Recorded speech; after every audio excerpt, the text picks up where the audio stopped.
escolhido o rei entre os seus filhos. Quando chegou Samuel, viu Eliabe e pensou consigo: certamente é este o ungido do Senhor. Mas o Senhor disse a Samuel: não te impressiones com o seu belo aspecto, nem com a sua elevada estatura, pois não foi esse que eu escolhi. Deus não vê como o homem olha as aparências, o Senhor vê o coração. Jessé fez passar os 7 filhos diante de Samuel, mas Samuel declarou: o Senhor não escolheu nenhum destes. E perguntou a Jessé: estão aqui todos os teus filhos? Jessé respondeu: falta ainda mais novo, e ainda anda a guardar o rebanho. Samuel ordenou: não vou chamar, porque não nos sentaremos à mesa enquanto ele não chegar. Então Jessé mandou chamar. Era noivo, de belos olhos e agradável presença. O Senhor disse a Samuel: levanta-te e unge-o, porque é este o mesmo. Samuel pegou no corno de óleo e ungiu no meio dos irmãos. Daquele dia em diante, o Espírito do Senhor apoderou-se de Davi. Palavra do Senhor. Nessa voz que não se impõe, mas que ouço bem cá dentro, no silêncio a segredar. Confiarei de que 1000 outras vozes, como muito mais velozes, para me fazer parar. E avançarei no meu caminho.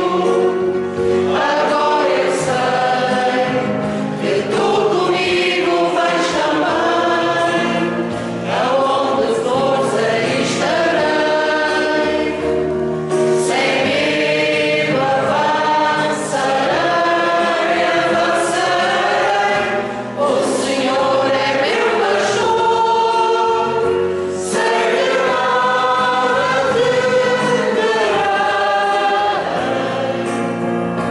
Ele guia o meu andar, sem medo avançarei, o Senhor é meu pastor, sei que nada temerei. Ele guia o meu andar, sem medo avançarei.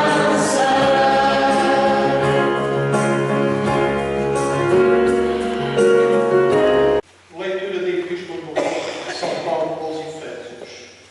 Irmãos, outrora vós eras trevas, mas agora sois luz do Senhor. Vivei como filhos da luz, porque o fruto da luz é a bondade, a justiça e a verdade. Procurai sempre o que mais agrada ao Senhor. Não tomeis parte nas obras das trevas, que são inúteis. Tratai antes de condená-las abertamente, porque o que eles fazem em segredo até é vergonhoso de dizê-lo. Mas todas as coisas que são condenadas são postas a descoberto pela luz, e pelo que assim se manifesta, torna-se luz. É por isso que se diz: desperta, tu que dormes, levanta-te do meio dos mortos, e Cristo brilhará sobre ti. Palavra do Senhor. Graças a Deus.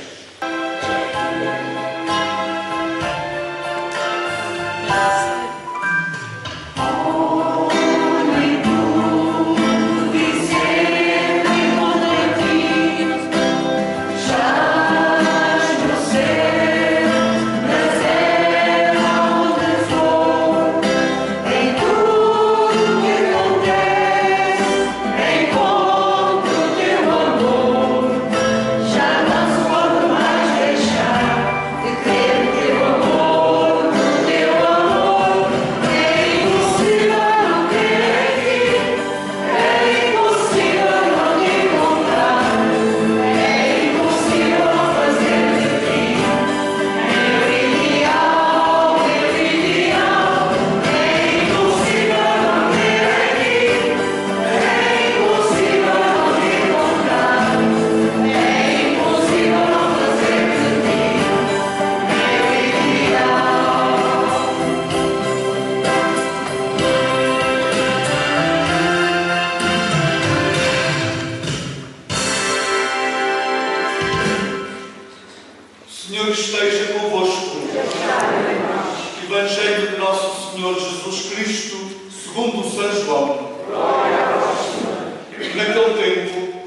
encontrou no seu caminho um cego de nascença. Os discípulos perguntaram-lhe: Mestre, quem é que pecou para ele nascer cego? Ele ou os seus pais? Jesus respondeu-lhes: Isso não tem nada a ver com os pecados dele, nem os pecados dos seus pais. Dito isto, cuspiu em terra, fez com a saliva um pouco de lodo e ungiu os olhos do cego. Depois disse-lhe: Vai lavar-te à piscina de Siloé. Siloé quer dizer enviado. Ele foi lavar-se e começou a ver. Entretanto, perguntavam aos vizinhos e os que o viam a mendigar: Não é este o que costumava estar pedindo esmola? Eles diziam: É ele. Outros afirmavam: Não é parecido com ele. Mas ele próprio dizia: Sou eu. Levaram aos fariseus o que tinha sido cego. Era sábado, esse dia em que Jesus o tinha curado. Por isso os fariseus perguntaram ao homem como tinha recuperado a vista. Ele declarou-lhes: Jesus pôs-me lodo nos olhos, depois fui lavar-me e agora vejo. Diziam alguns dos fariseus: Esse homem não vem de Deus porque não guarda o sábado. Outros observavam: Como pode um pecador fazer tais milagres? E havia desacordo entre eles. Perguntaram então novamente ao cego: Tu que dizes daquele que te deu a vista? O homem respondeu: É um profeta. Disseram-lhe então: Tu nasceste inteiramente em pecado e pretendes ensinar-nos? E expulsaram-no. Jesus soube que o tinham expulsado e, encontrando-o, disse-lhe: Tu acreditas no Filho do Homem? Ele respondeu-lhe: Senhor, quem é ele para que eu acredite? Disse-lhe Jesus: Já o viste? É quem está a falar contigo. O homem prostrou-se diante de Jesus e exclamou: Eu creio, Senhor. Palavra da salvação. Glória a vós, Senhor.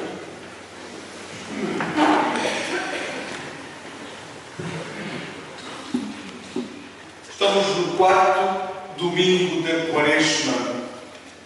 Quaresma é uma caminhada. E é uma caminhada que, para muitos, é uma caminhada batismal. Ou seja, há muita gente adulta que durante a Quaresma se prepara para integrar o cristianismo, para se fazer cristão na Páscoa. E, portanto, durante estes domingos da Quaresma, vão fazendo a sua caminhada batismal. Estes evangelhos que nós escutamos no terceiro, quarto e quinto domingos da Quaresma são chamadas catequeses batismais. Não são relatos jornalísticos, são catequeses batismais. Foram textos construídos para catequizar aqueles que se preparavam para ser cristãos. A semana passada falava-se da água. Esta semana fala-se da luz. Na próxima semana falaremos da vida, a propósito de Lázaro. Estes três temas são as catequeses batismais para os que se preparam para serem cristãos na Páscoa.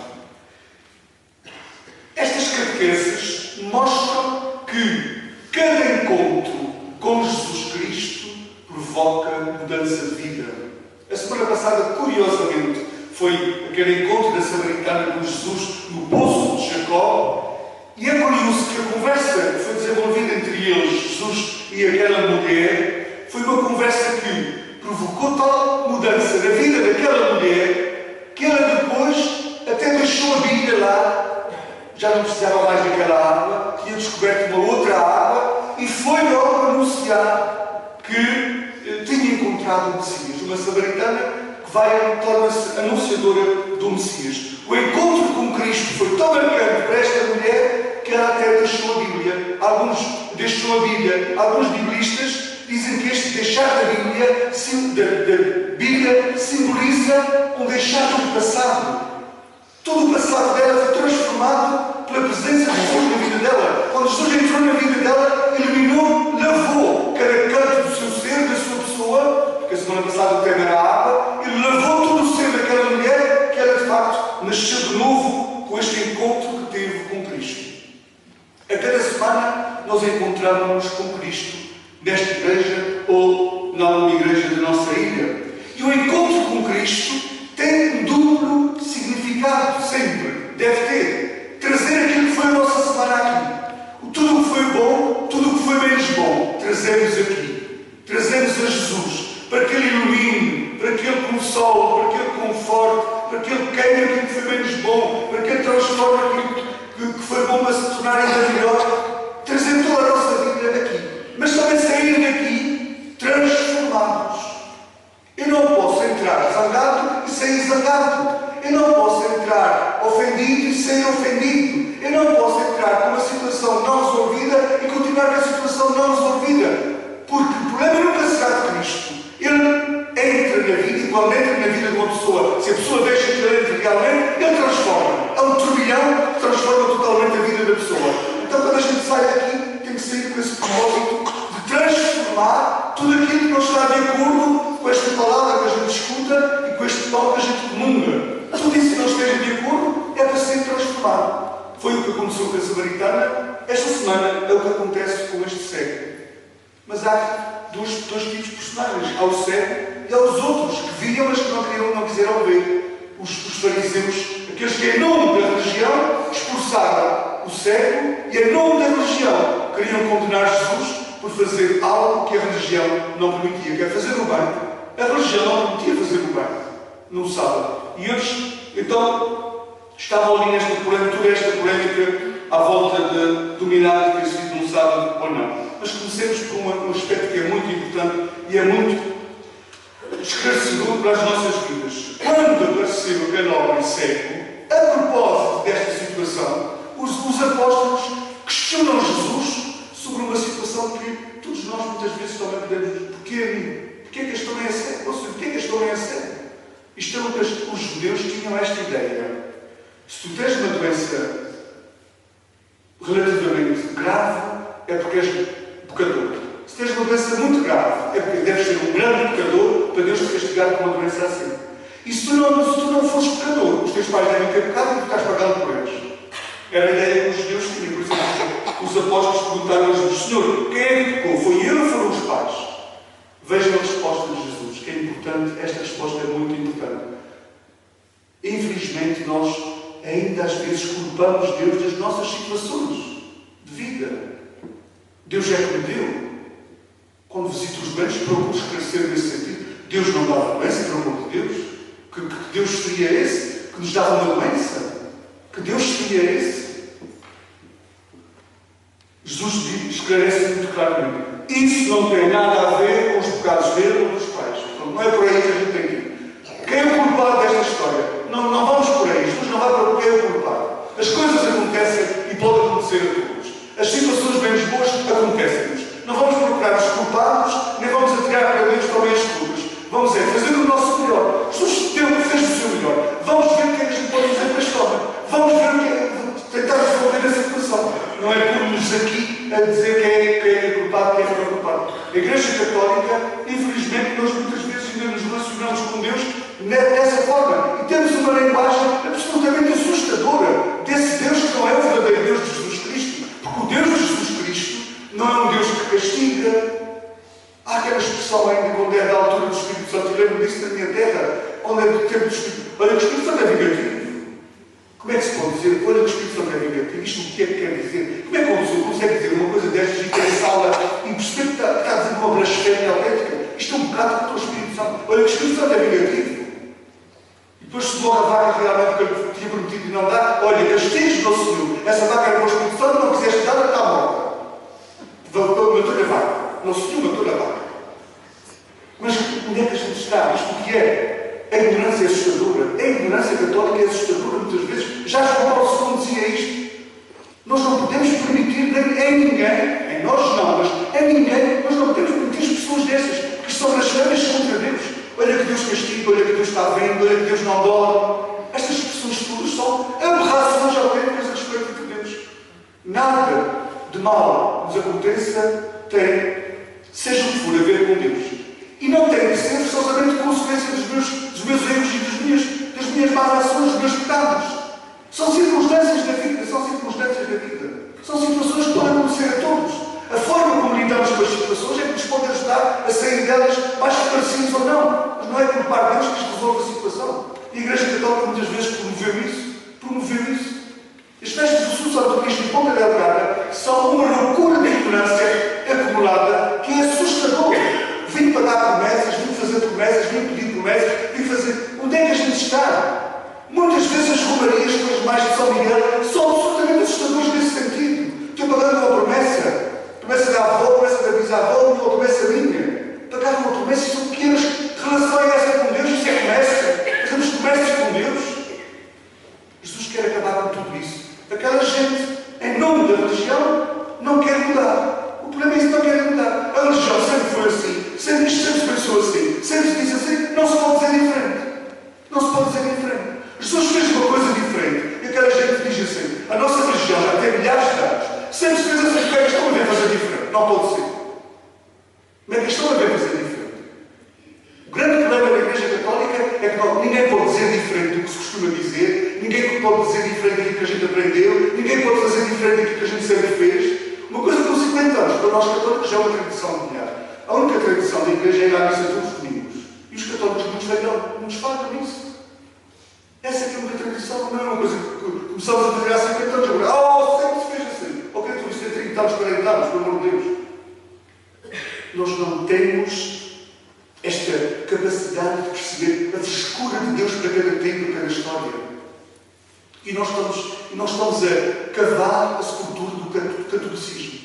E tudo aquilo que não for bom, se a gente se suportar, é ótimo. Tudo aquilo que não for bom no catolicismo e se desaparecer da face da terra, é ótimo. Para ficar no essencial. O essencial é a palavra. Enquanto nós voltarmos para a palavra que nós protestantes fazem, nós não temos futuro. O catolicismo não tem futuro.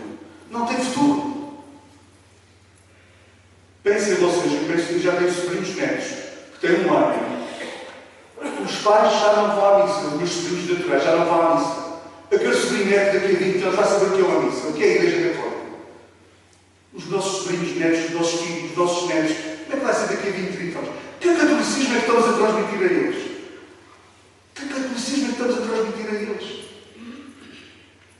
A Igreja não tem futuro se continuar à base de tradições, de leis, de tudo aquilo que não tem nada a ver com o essencial do cristianismo. Jesus, neste fim de semana, a luta foi essa, entre aquilo que é a novidade de Deus e aquilo que é o sempre se fez, o sempre foi assim. A escolha de Jesus foi esta, a novidade de Deus. E por ela ele morreu. Qual é a nossa escolha? O Senhor esteja convosco. Evangelho de Nosso Senhor Jesus Cristo, segundo São João.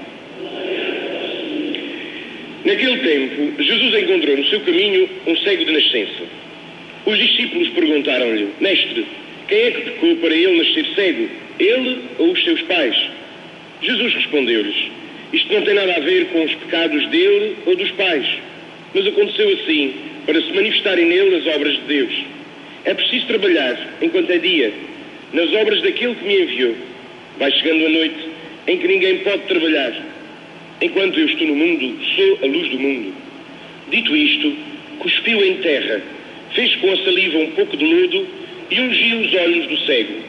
Depois disse-lhe: Vai lavar-te à piscina de Siloé. Siloé quer dizer enviado. Ele foi, lavou-se e ficou a ver. Entretanto, perguntavam os vizinhos e os que antes o viam a mendigar: Não é este o que costumava estar sentado a pedir esmola? Uns diziam: É ele. Outros afirmavam: Não, é parecido com ele. Mas ele próprio dizia: Sou eu. Perguntaram-lhe então: Como foi que se abriram os teus olhos? Ele respondeu: Esse homem que se chama Jesus fez um pouco de lodo, ungiu-me os olhos e disse-me: Vai lavar-te à piscina de Siloé. Eu fui, lavei-me e comecei a ver. Perguntaram-lhe ainda: Onde está ele?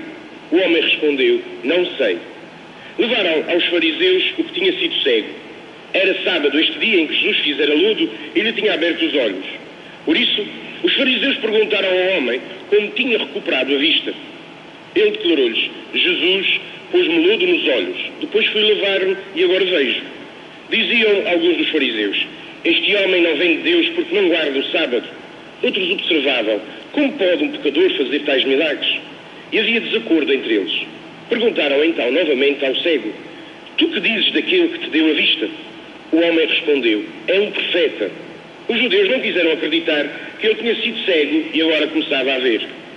Chamaram então os pais dele e perguntaram-lhes, é este o vosso filho? É verdade que nasceu cego? Como é que ele agora vê? Os pais responderam, sabemos que este é o nosso filho e que nasceu cego, mas não sabemos como é que ele agora vê, nem sabemos quem lhe abriu os olhos. Ele já tem idade para responder. Perguntai-lhe vós.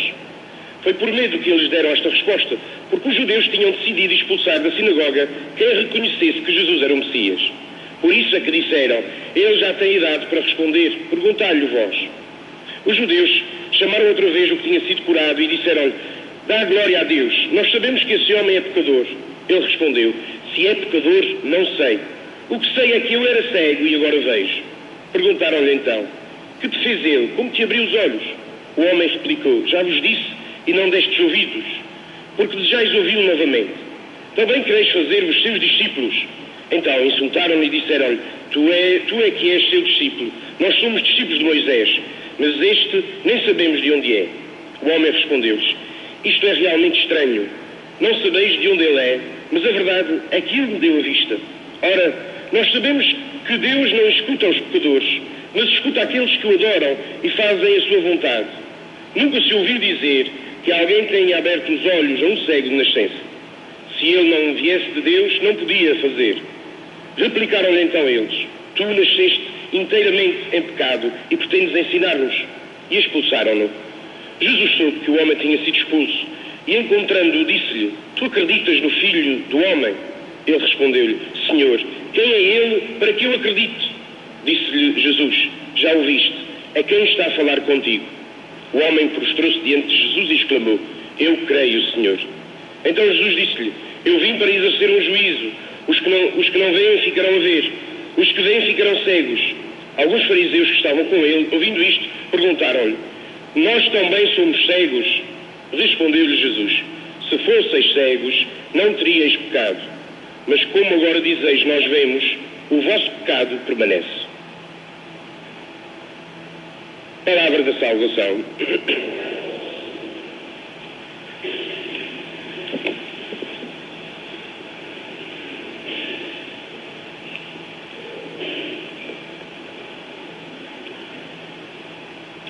Durante o tempo da Quaresma, e sobretudo para aqueles que tiveram a oportunidade de, em cada domingo, se encontrarem em Eucaristia, nós já vamos no quarto encontro, na quarta época, vamos dizer, daquilo que foi a revelação progressiva de Jesus à humanidade, mas não só, desse nosso caminho até à Páscoa.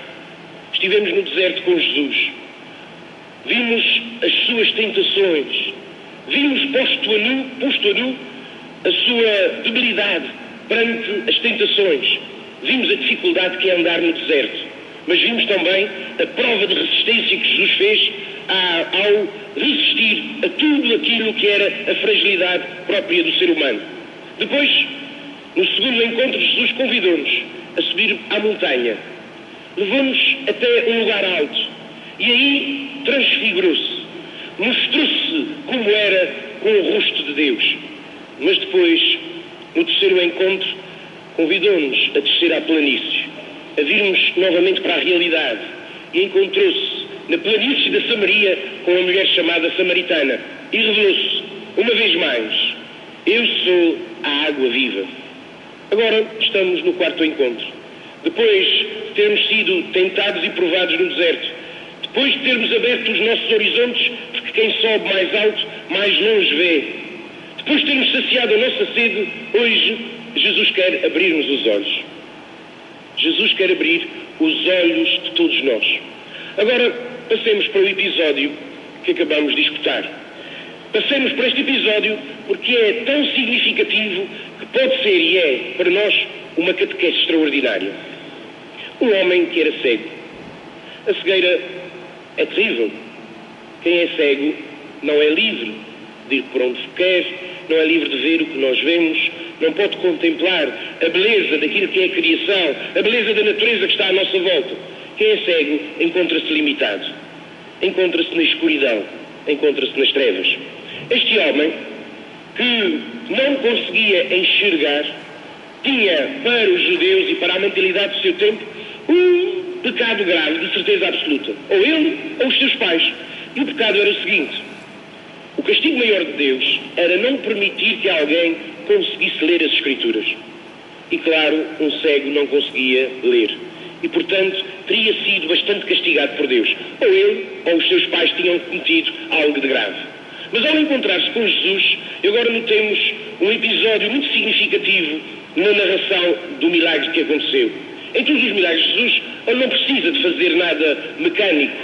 Quando ele quer curar alguém, ele diz: levanta-te e anda.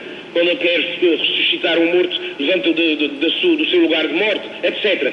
Mas neste caso em particular, diz-nos o Evangelho que Jesus fez lodo e pôs saliva. Pôs terra com saliva e fez lodo. E depois pôs nos olhos do homem. A saliva, segundo a concepção judaica, é a vida da pessoa, é o sopro da pessoa, é aquilo que nos vai cá dentro.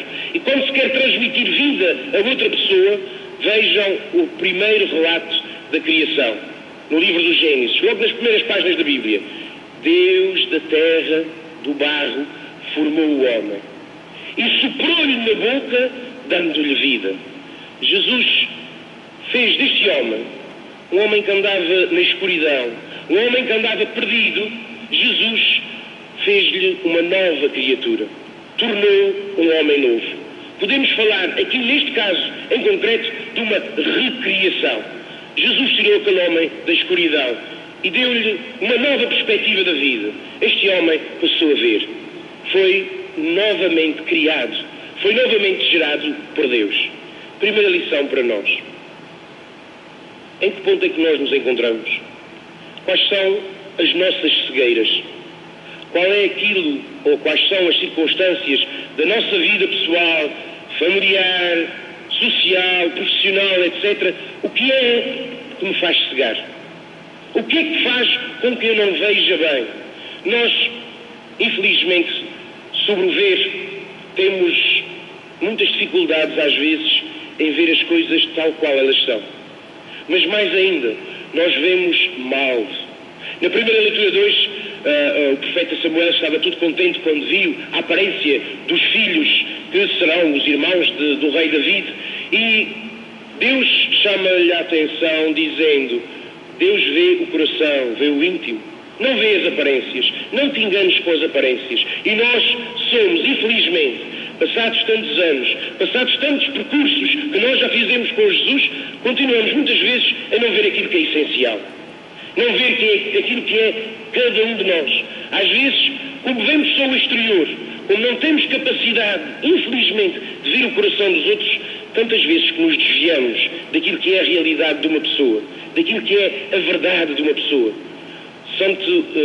Saint-Exupéry, Antoine Saint-Exupéry, ao escrever o Príncipezinho, dizia-nos que o essencial é invisível aos olhos.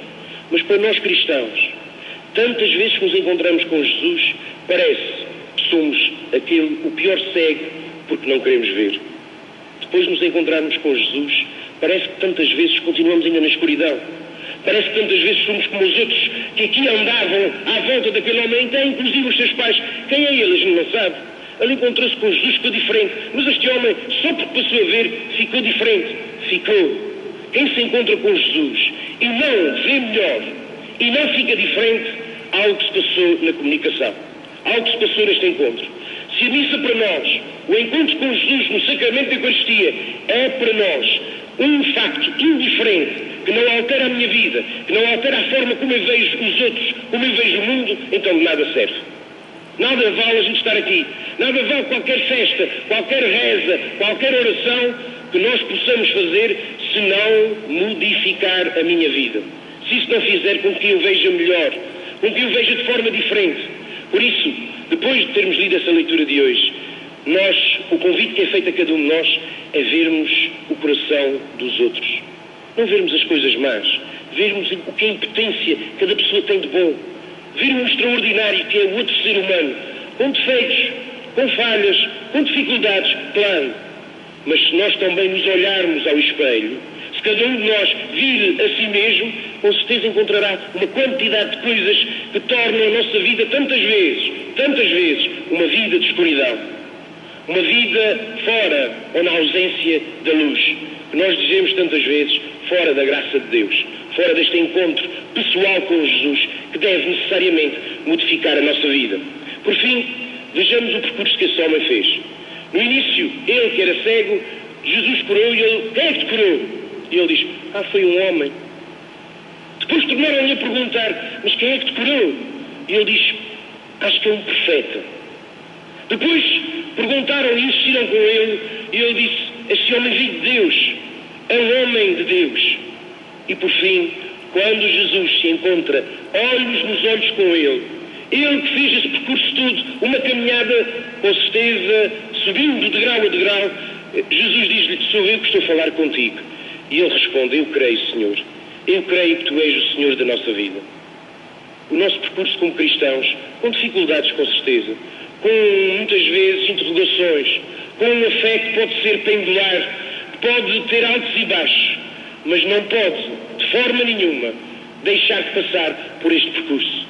É um homem que se aproximou de nós, assumiu a nossa carne, é um homem que veio de Deus, mas por fim, e no fim da nossa caminhada como cristãos, não podemos deixar de dizer, eu creio, Senhor, eu creio que Tu és o Senhor da minha vida. Louvado seja nosso Senhor Jesus Cristo.